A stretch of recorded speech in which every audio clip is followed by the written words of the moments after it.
લખેલી છે, શૌર્યની અનેક ગાથાઓ આપણા સાહિત્યમાં લખેલી છે, પણ આપણા જો સૌરાષ્ટ્રના સાહિત્યમાં અથવા તો ચારણી સાહિત્યમાં અથવા તો આપણા ગુજરાતી સાહિત્યમાં આપણા કવિઓ, આપણા જે લેખનકારો છે, એમણે જો મહાદેવના વર્ણનને લડાવ્યું હોય, જો મહાદેવની આસ્થા ઉપાસના વિશે કહ્યું હોય, તો એને છંદ અથવા તો ગાયનમાં કઈ રીતે વર્ણવી શકાય?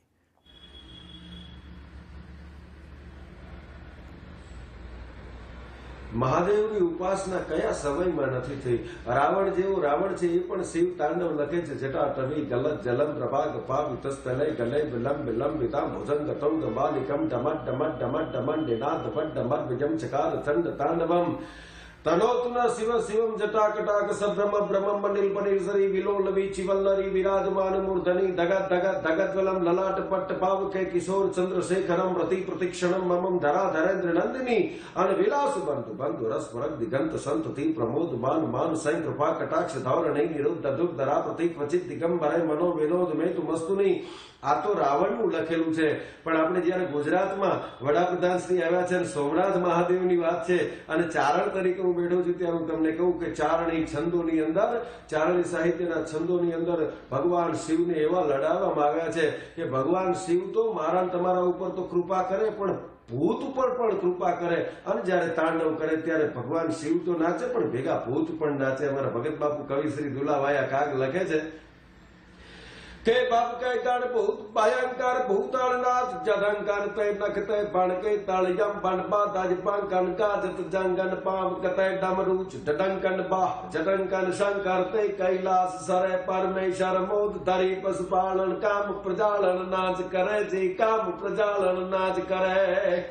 આજે આખા ભારત દેશના વડાપ્રધાન જયારે વંદન કરવા માટે આવી રહ્યા છે ને અમીરસિંહજી ગોહિલ જેવા સુરવીરની આજે શૌર્ય યાત્રા કાઢી રહ્યા છે અને દેશના ખૂણે ખૂણેથી હજારો લાખો માણસો ભેગા થઈ અને એ શહીદને વંદન કરવા માટે આવ્યા છે. ત્યારે મારો મહાદેવ ચોક્કસ રાજી થતો હશે, મોજમાં આવતો હશે. કેવી રીતે ભગત બાપુ લખે કે ગરડંગ ગરડંગ બ્રહ્માંડ ગલંગ દરડંગ દરડા કરડાક બજય જળંગ દગજ્વાલ કરાલ જરે સચરંગ ધડરંગ ગણસાજ સજાય કડકે ધરણી કડરંગ કડરંગ હડરંગ મુખનાથ કૃજંત કરે પરમેશ્વર મોદ ધરી પશુપાલન કામ પ્રજાલન નાચ કરે મર કામ પ્રજાલન નાચ કરે. અબ કે ગણ ભૂત ભયંકર એ ભબ કે ગણ ભૂત ભયંકર ભૂતળનાથ જદંકર તે નખતે ભણકે તાળિયમ બનબા દજપંકન ગાજત જંગન પાવ કતે ડમરૂચ ડડંકન બાગ જટંકન શંકર તે કૈલાસ સરે પરમેશ્વર મોદ ધરી પશુપાલન કામ પ્રજાલન નાચ કરે જે કામ પ્રજાલન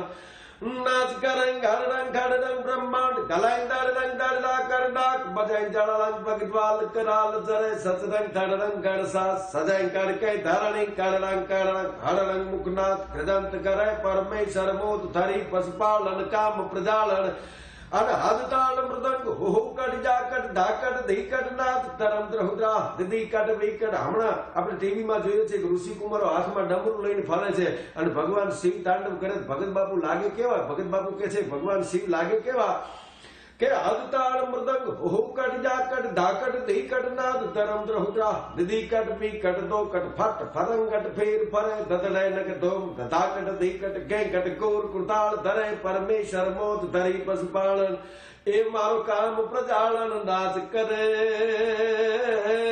એ મારો કામ પ્રજાલન નાચ કરે. સહેનાય છડા ડિંગબાર છડાપટ મેળ ધડાપટ મેળ ધડે ગુમિયા સંગ નાટ નટંગાળવેશ્વર ઈશ્વર થઈ તતાનું ચરે જી કામ પ્રજાલન નાચ કરે મારું કામ પ્રજાલન નાચ કરે. આવા તો અનેક છંદો ચારણી સાહિત્યની અંદર ભગવાન શિવ માટે લખાયા છે. કહીએ એટલા ઓછા પડે. હજી જો તમે કહેતા હોય તો અનેક છંદો હું સંભળાવીશ. બિલકુલ બિલકુલ. અને આગળ પણ આ શૌર્ય યાત્રાને બિરદાવીશું, આ કસુંબલ રંગ, આ શૌર્યની પણ વાત કરીશું.